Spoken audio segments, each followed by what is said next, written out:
relaxing topic, for sure.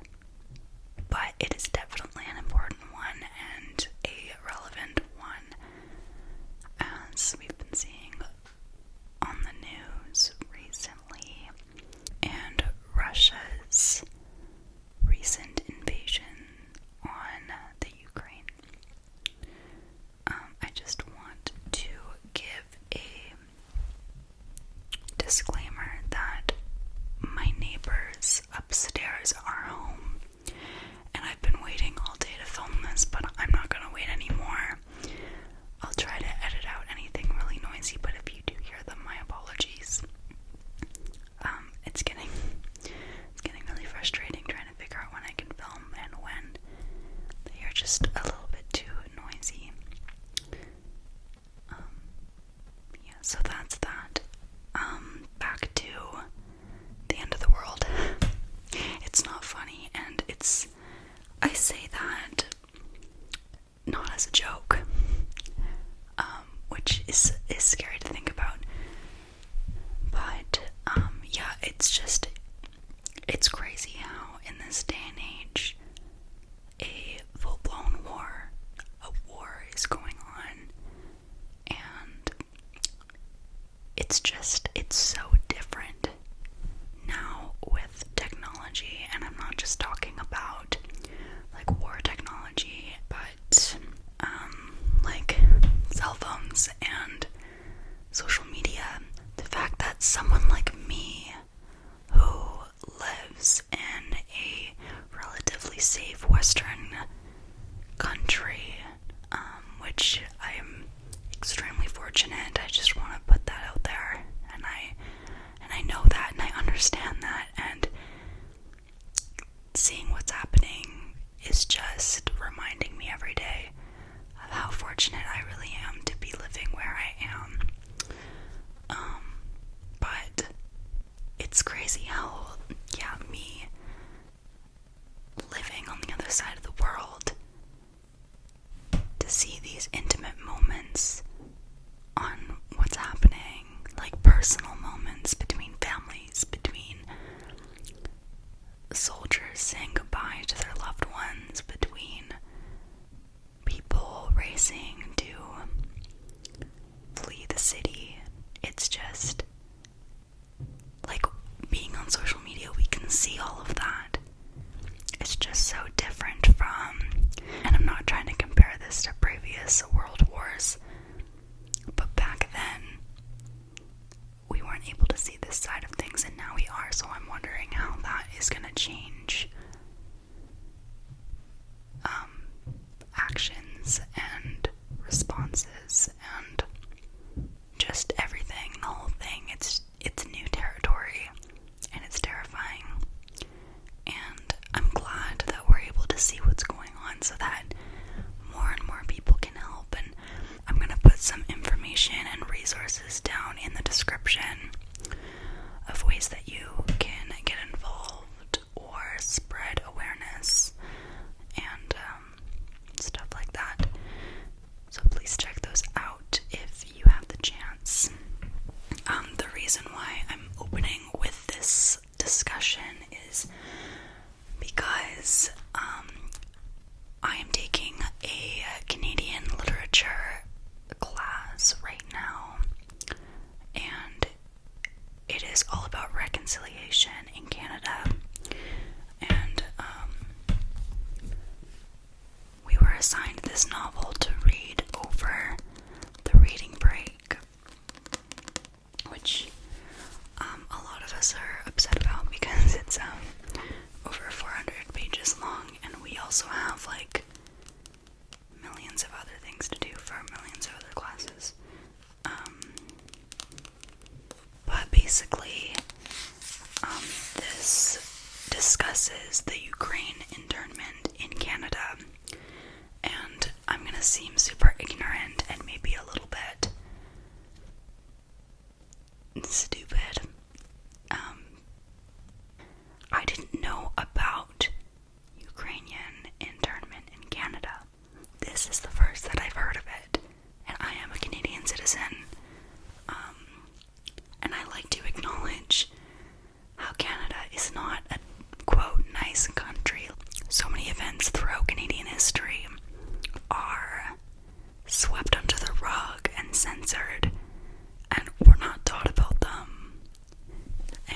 it's just, obviously it's something that the country's working on.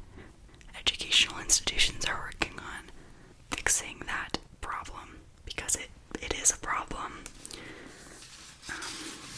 Anyway, so yeah, this is about the Ukrainian internment in Canada. And I've just barely started it. I'm not gonna go back and read what I've already read, but it's just insane how relevant this story suddenly became overnight. So I want to read a little bit of it. I'm only like 30 pages in, but it is called Blood and Salt. Blood and Salt. And let me just show you the author right here.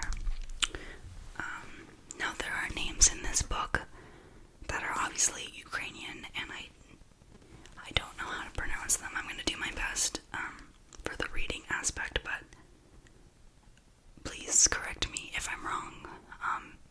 But understand that I don't speak Ukrainian, and I'm not great at reading other languages, and so just cut me some slack, I guess is the best way to say that.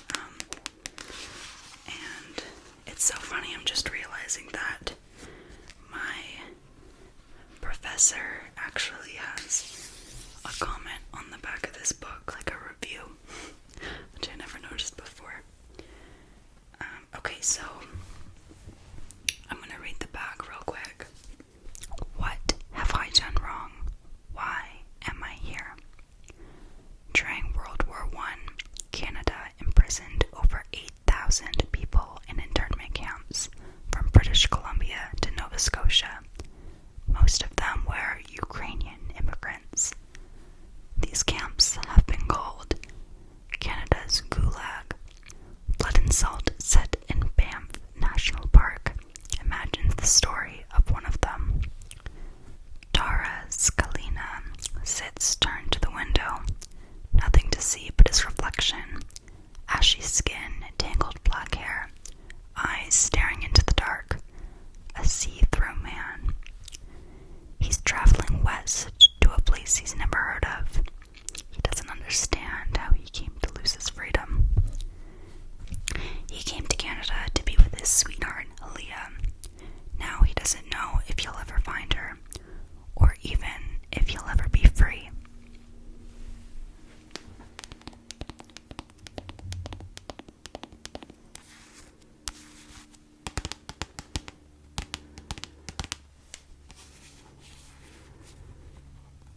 Okay. So I am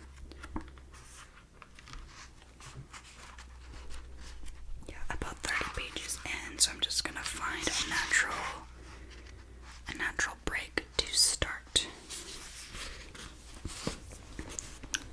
Okay, so these Ukrainian Canadians have just been arrested and put on a train headed west, and they're in Banff National Park, as it said on the back, which is in Alberta, and they have just gotten off and gotten settled in this internment camp, and we've seen the horrendous conditions that they've been put through and the dangerous work that they are required to risk their lives for every day.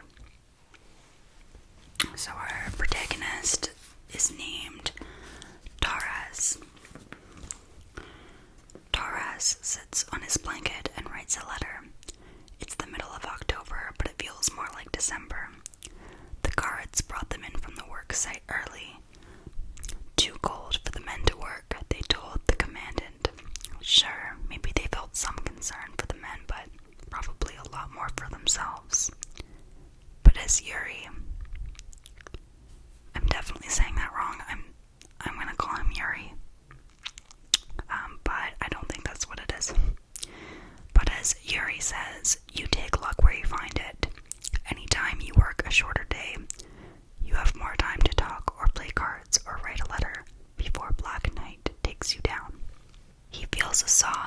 maybe it's a scream trying to tear its way out of his chest. For 2 months, he's been sending letters to his parents, asking if they're alright, pretending he's alright. He writes them and hands them over to the guards, and then nothing happens. For 2 months, he's been asking the guards why he's not getting mail. No one knows, or cares as far as he can see. A few men in the camp get letters. Most don't. Why? Tara surprises himself by coming up with an idea. He writes a letter in English. Yuri helps him with it. To the commandant. He walks around the mess tent that night and talks to the other men who aren't getting letters. Some just wave him off, but quite a few add their signatures to the letter. It says, We are promised the right to send and receive letters. We have sent letters to our family, but have never received any letters back. We ask you to help us. We demand to know what has happened to our letters. Could you imagine being completely isolated from everyone you know? And no way of letting them know you're okay. He gives the letter to Sergeant Andrews, one of the less surely guards who promises to get it to the commandant.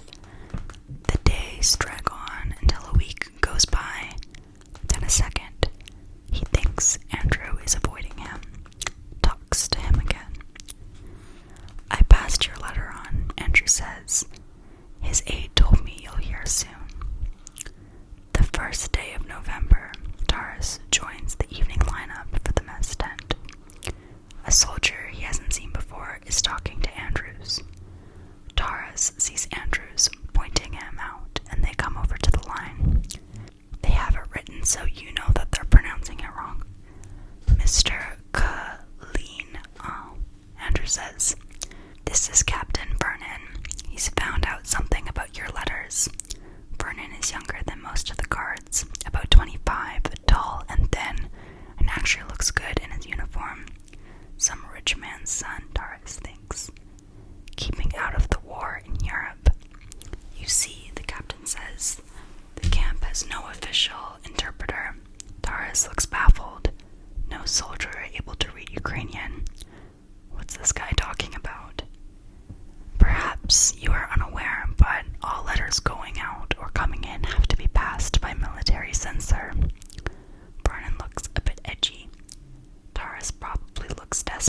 mountains that circled the town: Norquay, Cascade, Tunnel, Rundle, Sulphur.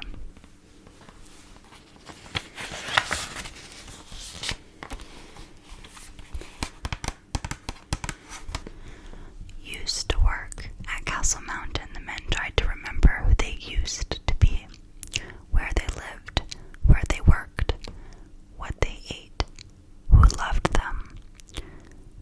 The guards marched the men right through the town, past comfortable houses built of wood and stone.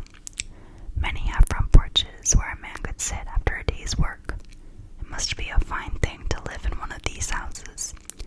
People stop and watch them go by. Some look angry, others scared. One woman looks this way and nods, almost smiles. A woman in a bright green coat that sets off the red and gold mixed in her hair. She holds his gaze, doesn't turn away with the pinched expression Taurus often sees on the faces of some of the guards.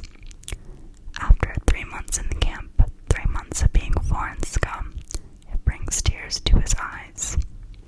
As they approach the Bow River, Taurus sees an enormous castle standing above the town, like some fantastic mountain. Zemok, he says. No, Yaroslav says. It's not a castle. It's a tourist hotel. People from all over North America and even Europe stay there. At least they did before the war. From Austria even, Taurus asks. Sure, probably even Austria. Maybe the emperor himself. Taurus tries to imagine Franz Joseph.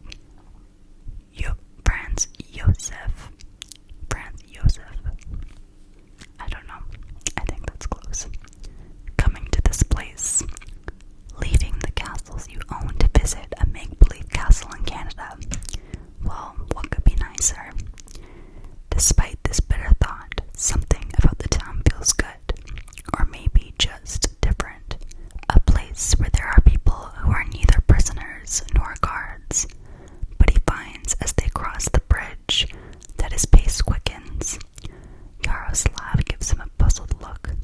Embarrassed, Taurus eases back. For a moment, he must have been feeling something like hope. Beyond the bridge, they turn right and soon reach a small lodge building, guarded by soldiers. They march on towards a place called the Cave and Basin, a hot springs pool, Yaroslav calls it, where tourists come to soak. Below it, bunkhouses huddle against the lower slopes of Sulphur Mountain, which Taurus imagines as an immense resting animal.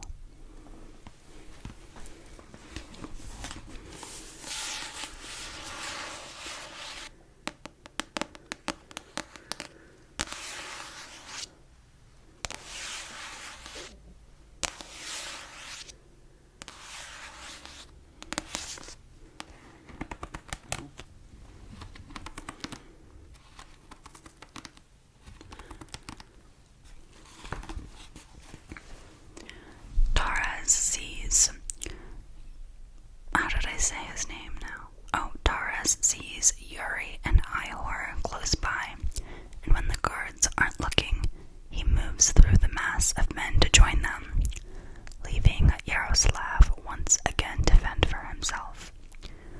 The guards send the three friends to the same bunkhouse, a long wooden building with one wall higher than the one on the side facing the mountain.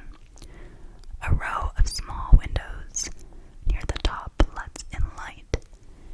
None of the other men from the tents are sent here, and Taurus discovers how glad he is to be away from them, especially Olga. This name is really hard for me to say. Olga.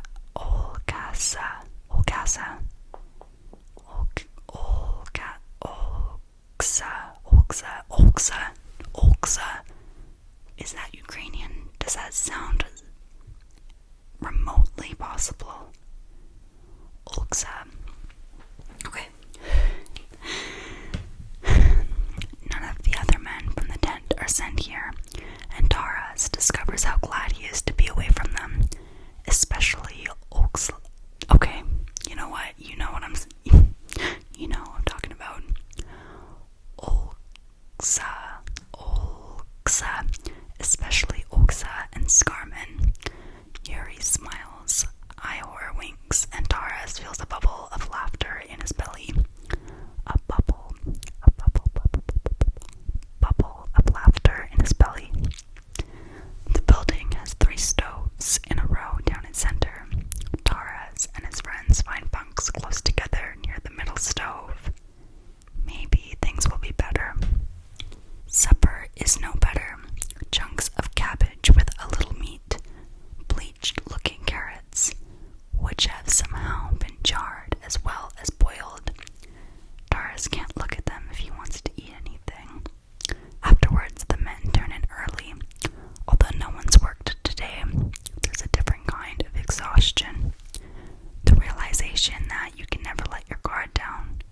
What have these idiots got planned for them now? The bunks are slightly more comfortable than hard earth. Yuri and Ihor fall asleep quickly, but Taras turns and turns. The pendant he always wears beneath his shirt digs into his skin.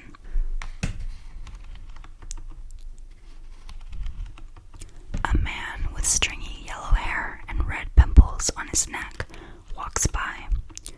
Taras has noticed this fellow staring at him before, lips curling in a knowing leer. God knows why, but maybe there's something familiar about him. Maybe Taras should just ask him what he wants. The man passes on to the corner of the bunkhouse and disappears into the darkness. In the distance, Taras hears an amazing noise. Something big crashes through the trees and calls in a deep voice that makes him shiver. It wakes Ihor, and he sits up to hear it better. He explains that it's a male elk's mating call. Taras listens, wordless, its power and longing call to his heart. He thinks that hearing it is the one lucky thing that's happened to him, except for meeting his 2 friends since he became a prisoner.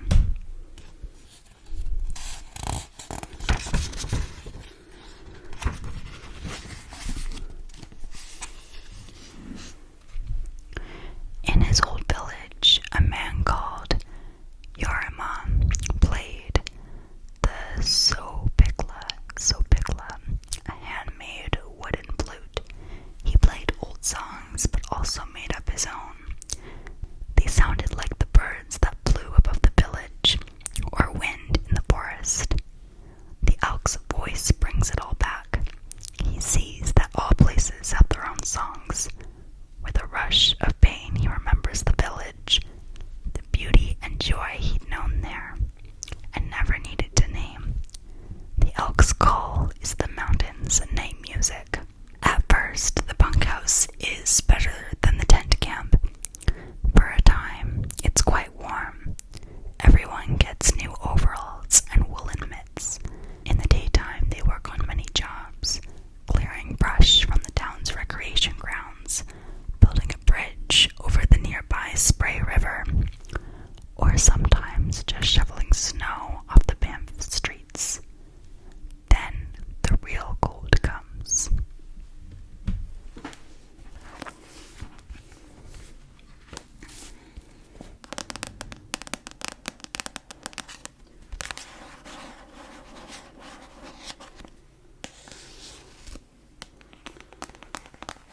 So that was a few pages of blood and salt. Yeah. Although it is a novel for school, I am actually